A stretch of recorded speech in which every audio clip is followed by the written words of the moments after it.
I've noticed that these days, everyone with an internet connection is doing death predictions for the final season of Stranger Things, so I thought, why not add my own 2 cents to the topic?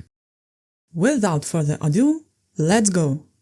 First of all, I'm a huge opponent of the idea that a story is only good if you kill off your characters. I think the most important thing is what kind of story are you telling? What kind of message do you want to send? When is a character more useful to the narrative, dead or alive? And that's my main criteria for my rankings. The character I am most confident about, and you might find it surprising, is Will. I am sure he lives. Out of all the characters, he probably suffered the most. In Season 1 he was kidnapped, in Season 2 he got possessed, in Season 3 he dealt with the feeling of being left behind, and in Season 4 he dealt with the questions about his personal identity. His death would send the worst message possible. That someone who's suffered, that someone who's queer or just different in any way, doesn't deserve a happy ending. And there's no way the writers would want that. The other character I'm confident about is Vecna. He dies for sure. Even if the creators decide to humanize him a bit, there's still no future for him. Next, let's look at the rest of the original party. Mike, Dustin and Lucas should all live. There is a microscopic chance that they might get killed off for shock value, but it would feel cheap. This show is about outcasts who become heroes, so killing them off would feel like this show betrayed itself. Plus, even if these kids are not really kids by this point, they're not yet adults either. And I think the younger a character is, the safer they are in Stranger Things. The same logic applies to Erica and Holly. There's no chance they die, even if we will see them in danger. And you might argue that this show has already killed children in the massacre of Hawkins Lab, but let's be real, those kids were more like background decorations than real characters. Max is an interesting case. We don't see her in the trailer much, and we definitely don't see her awake. But I'm pretty sure that's because she will wake up early in the season. So yes, I'm confident that she will survive. I had many problems with Season 4, but Max's storyline wasn't one of them. Her story was an important one, especially for people familiar with dealing with mental health issues. So if she dies, after going through all that incredibly difficult journey and finally deciding that she wants to live, it would be a terrible writing choice. Let's go to the opposite end of the rankings. I think that Karen will most likely die. Her role in the show kept getting bigger and bigger with each season, so I can easily see her dying to protect Holly and her other children. Plus, her death would be very impactful for Nancy and Mike, pushing them to take more action, possibly even pushing them to make some rash decisions. It would also strengthen their sibling bond that we didn't get to see much of since Season 1. I think that Ted is safer than Karen, but still on the chopping block. So far, his character was exclusively used as a comedic relief. If that stays the same in the final season as well, then he's safe, because his death wouldn't mean much.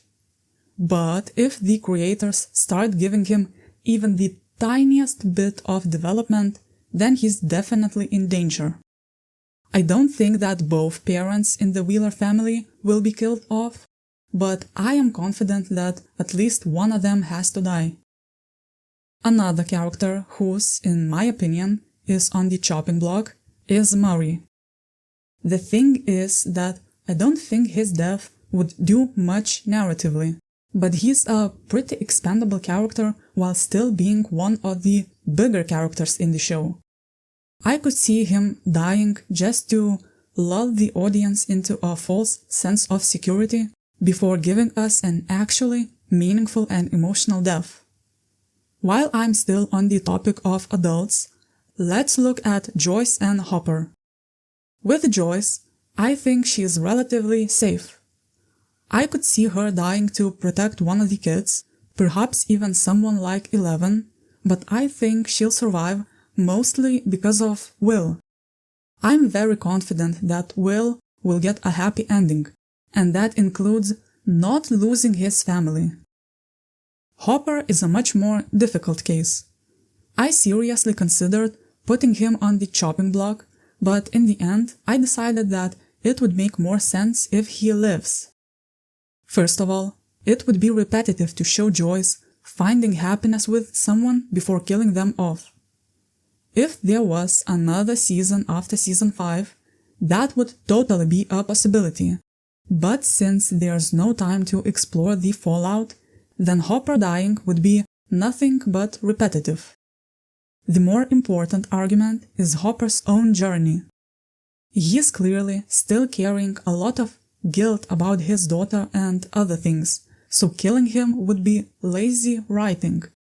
I think it would be more meaningful if the story shows him finding a way forward, a way to move on from the things that had been holding him back for such a long time. Plus, taking Hopper away from Eleven again would be simply too cruel. And since I mentioned her, let's talk about Eleven herself. If the writers wanted to kill her, the best time for that was season 1. That was a season when her main conflict was about becoming a hero. Starting with season 2, her only conflict was about self-discovery and trying to find a place in this world. Fulfilling that journey seems like the most meaningful end to her character, so I think she's safe. Plus, once again, it would be repetitive for Hopper to lose another daughter with no time to explore the fallout. If I'm being honest, the only scenario where I see Eleven dying is if she dies together with Hopper, and that seems like a very unlikely scenario. The only characters I have left are all the older teens. Let's start with the easiest one, Vicky. Her death simply wouldn't be impactful enough, so I think she's safe. She's in that sweet spot where she's not removed enough from the main characters to be expendable, but also not involved enough to be in any real danger. Next is Robin. While she's a much bigger character than Vicky, obviously, I think that narratively, she's still in that same sweet spot. Her character was never about being a hero or not. Her core emotional conflict always revolved around seeking acceptance, so the end of her character, following that logic, would be about finding that acceptance.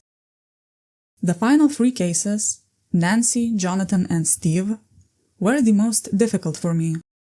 I'll just immediately say that I'm putting all 3 of them as characters who might die but shouldn't. Let's start with Nancy.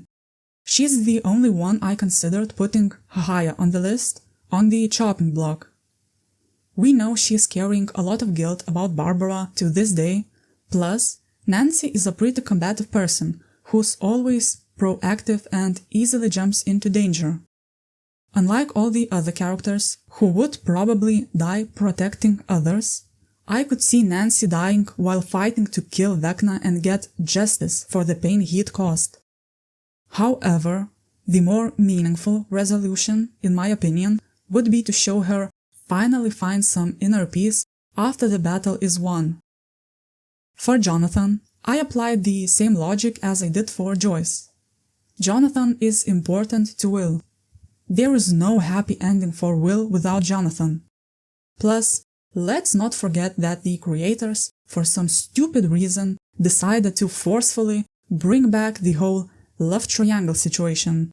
So, killing Jonathan or Steve would be a ridiculously lazy way to resolve that stuff. Out of the 3 of them, believe it or not, I think that Steve is the safest one.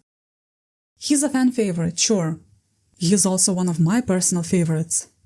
But if we take a step back, then purely narratively, his death wouldn't mean much for the other characters, other than Dustin, of course. Plus, Steve doesn't need to die a heroic death to prove that he's a hero. I think that the better word that describes him is a protector instead of a hero, and he needs to stay alive to keep protecting everyone. Also, we already had Dustin losing an older brother figure in the form of Eddie. Killing Steve would be nothing more than simply repetitive when we don't have a season 6 to explore Dustin dealing with this loss. And finally, I believe that the ending that would be most meaningful for Steve's character would be showing him finally move on from Nancy, and he can't do that if he's dead. Steve's character was often shown as stuck with the high school constructs of popularity even after graduation, stuck in Hawkins and a job he probably didn't like because he couldn't get into a university, stuck on an old failed relationship, and so on.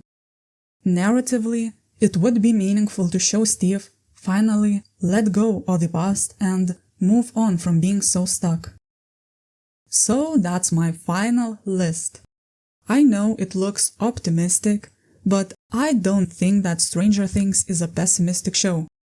Sure, there are plenty of dark elements, but at the end of the day, this show is about heroes. It's about freaks and outcasts saving the world with friendship and love, and I don't care if it sounds lame. Plus, while I hated many writing decisions in Season 3 and especially Season 4, I feel like, at least when it comes to the characters, the writers are really paying attention to what they're doing and probably prioritized giving them a meaningful ending over shocking the viewers. So those are my thoughts. Let me know what you think in the comments. Also, would you be interested if I covered the episodes once Season 5 begins airing? Let me know, and I hope to see you again in a different video.